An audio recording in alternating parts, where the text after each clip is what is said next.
wananchi wenzangu wa Chamwino kwa kujitokeza kwa wingi namna hii, na naambiwa watu wanakuja wengi.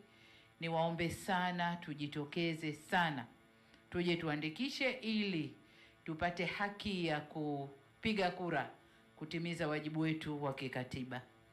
Lakini tatu, ni shukuru wafanyakazi wetu wa vituo hivi wanaotuandikisha kwa kazi kubwa wanayoifanya kutwa nzima. Watu wengi, lakini bado wapo wanaendelea kufanya hiyo kazi.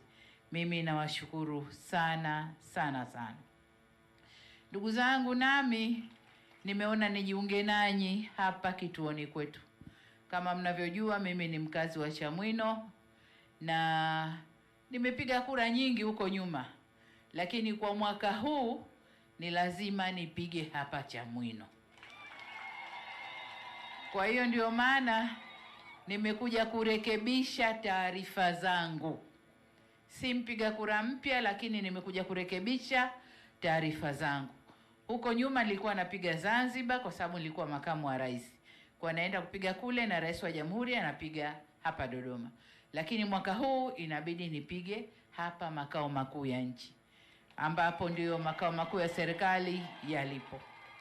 Kwa hayo ndio madhumuni, na kama nilivyosema, niwaombe wananchi wenzangu mje kwa wingi tupige kura.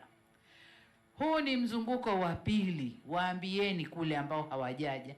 Mzunguko wa kwanza umepita, tuko kwenye mzunguko wa pili. Tukikosa mzunguko wa pili mwezi huu na ujao, huko mbele hatuna tena nafasi ya kurudia. Kwa hiyo ili usipoteze haki yako, niombe wananchi wote wawahi kwenye mzunguko huu wa pili. Huu ndio wito wangu, ili twende tujiandikishe, tupate haki ya kupiga kura, turudishe serikali inayoleta maendeleo kwa nchi, rudi madarakani, tuendelee na maisha yetu. Ndugu zangu,